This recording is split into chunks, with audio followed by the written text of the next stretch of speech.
Kebijakan pemerintah provinsi di dalam penanganan dampak COVID ini salah satunya adalah meluncurkan jaring pengaman sosial atau yang kita sebut dengan JPS Gemilang.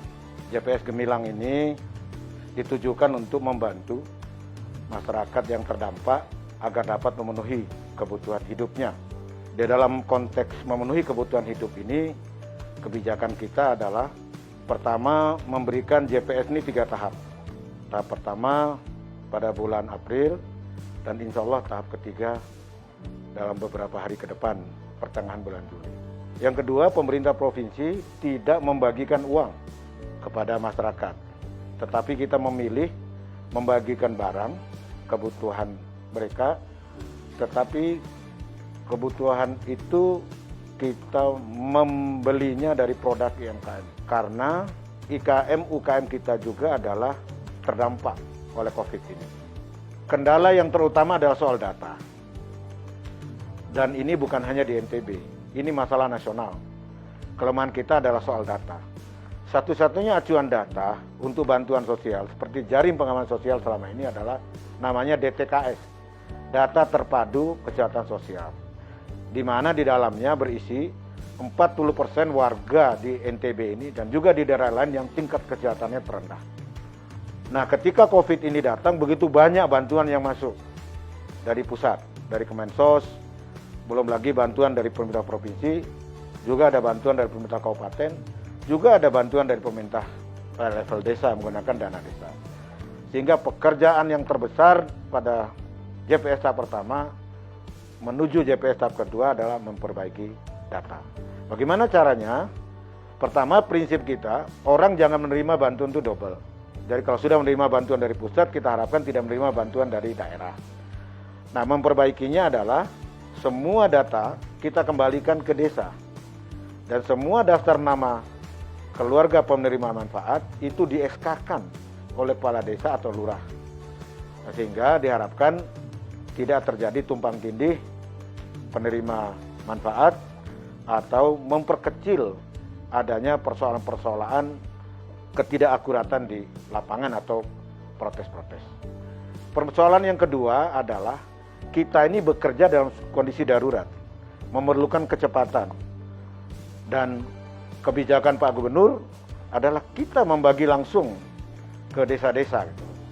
Nah, sehingga mengatur jadwal ini merupakan persoalan tersendiri dalam kondisi COVID.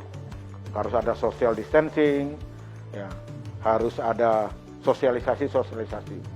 Jadi persoalan distribusi ini menjadi persoalan kedua yang akhirnya berakibat karena datanya belum lengkap, lalu distribusinya menjadi mundur jadwalnya, sehingga ada beberapa barang yang akhirnya sebagian kecil itu wajarlah.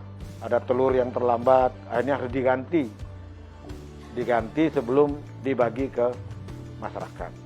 Nah, sehingga di tahap-tahap berikutnya, khususnya di tahap ketiga ini, persoalan itu akhirnya insya Allah clear soal data. Datanya kita perbaiki, bahannya tidak kita bagi lagi bahan yang mudah busuk atau berpotensi untuk menjadi rusak ketika diangkut. Dan yang ketiga juga adalah semakin banyak UMKM, semakin banyak masyarakat yang dilibatkan dan kita melibatkan penuh kabupaten kota di dalam memilih IKM mana yang akan dilibatkan. Kita meminta rekomendasi dari pemerintah kabupaten dan pemerintah kota. JPS tahap 1 105.000, JPS tahap 2 125.000, JPS tahap 3 kira-kira jumlahnya sama atau sekitar 120.000. Jadi ada 350.000 penerima manfaat dari JPS ini. Alhamdulillah, JPS 1 selesai, JPS 2 juga sudah tuntas beberapa hari yang lalu. Nah, kita akan menyalurkan JPS tahap 3 pada pertengahan Juli yang akan datang, yaitu sekitar tanggal 13. Kita akan luncurkan di Lombok Timur. Dan selanjutnya, kita secara bertahap akan meluncurkan ke semua kabupaten kota. Jumlah 120.000 itu kita rencanakan pada akhir bulan selesai, pada sekitar tanggal 27. Jadi mulai tanggal 13 sampai tanggal 27 JPS tahap 3 akan kita distribusikan ke seluruh masyarakat. Pada tahap pertama, pada awal-awal memang masih dalam proses, tapi setidaknya di tahap awal kita sudah mampu menghidupkan 200 UKM. Kita tidak pernah membayangkan bahwa ada UKM kita bisa membuat masker waktu itu, lalu APD dan lain-lain, termasuk bahan-bahan makanan. Alhamdulillah selesai. Pada tahap kedua, kita mampu melibatkan 535 UKM-IKM kita. Dan insya Allah pada tahap ketiga ini, kita terus melibatkan lebih banyak UKM-IKM kita. Melibatkan lebih banyak jumlah UKM-nya, ada pemerataan. Yang kedua juga menambah produknya yang akan kita bagikan. Sehingga pada tahap ketiga ada 3.271 UKM.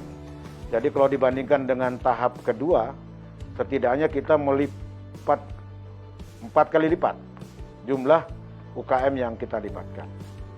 Nah, kalau dihitung-hitung 3.000 lebih itu kalau masing-masing UKM bisa menghidupkan 5 atau sampai 10 pekerja, berarti ada sekitar puluhan ribu orang atau pekerja yang bekerja di UKM-UKM ini yang bisa dibantu. Itu dari sisi UKM-nya. Tapi sesungguhnya seperti konsep Bapak Gubernur, dengan membantu UKM-UKM ini untuk suatu komoditi tertentu, sungguh kita itu menghidupkan rantai ekonomi. Jadi ketika kita memesan beras misalnya, di situ ada packing, di situ ada ongkos transportasi. Misalnya.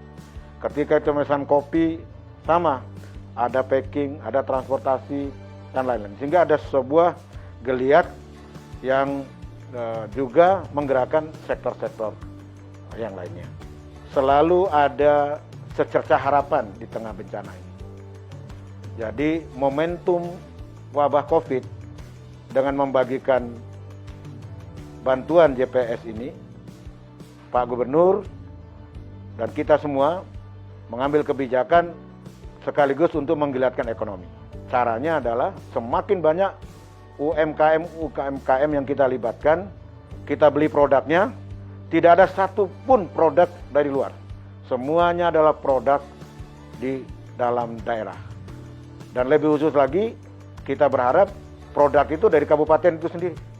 Kalau beras untuk di Dompu, ambillah dari UKM di Dompu. Ikan kering untuk di Bima, ambillah ikan kering di Bima. Sehingga itu sangat terasa menggeliatkan ekonomi di daerah. Nah, model inilah akhirnya bermanfaat, hanya kita memiliki pertama klaster zonasi terhadap UMKM. Dengan modal pengetahuan terhadap kemampuan IKM ini, akhirnya kita tahu berapa jumlah IKM kita. Apa persoalan mendasar dari mereka? Persoalan manajemen, kelembagaan, peralatan, kapasitas, soal pemasaran, dan lain-lain. Nah, inilah yang akan kita teruskan di dalam program stimulus ekonomi. Jadi apa yang kita lakukan, pemahaman kita tentang UKM-UKM, ini yang kita lanjutkan di dalam stimulus ekonomi. Misalnya, UKM yang membuat minyak kelapa pada JPS tahap 1, JPS tahap 2, JPS tahap 3, kita bantu dalam stimulus ekonomi ini. Kita bantu mesinnya, kita uruskan izin-izinnya, sehingga pada waktunya nanti UKM-UKM ini dia bisa berproduksi, meningkatkan produksinya, dan produksinya bisa dijual ke masyarakat. Tidak saja mencukupkan produk di dalam daerah, tapi juga bisa menjualnya keluar. Nah, ke depan produk-produk pertanian kita, abon, kopi, ikan kering, teh kelor, dan mereka sekarang hidup dan tumbuh. Nah, oleh karena itu, kesimpulan dari apa yang disampaikan ini bahwa JPS Gemilang adalah sebuah langkah awal menggeliatkan ekonomi di tengah pandemi. Terkait dengan distribusi JPS Gemilang tahap ketiga, yang pertama kami menyampaikan terima kasih dan penghargaan pada seluruh Bupati Wali Kota PNTB, seluruh Kepala Dinas Sosial, seluruh Kepala Perangkat Daerah yang terkait, dan lebih khusus lagi terima kasih kepada Pak Camat, Pak Kades, dan Pak Lurah. Kita masih punya satu tugas berat lagi, adalah menyalurkan JPS tahap 3. Mudah-mudahan dengan bantuan Pak Bupati, Ibu Bupati, Pak Wali Kota, dan Pak Camat, Pak Kades, dengan pengalaman yang kita hadapi pada tahap 1 dan tahap 2, insya Allah dengan bantuan Bapak Ibu semuanya, JPS tahap 3 ini akan diterima oleh keluarga penerima manfaat sesuai dengan yang kita rencanakan. Terima kasih.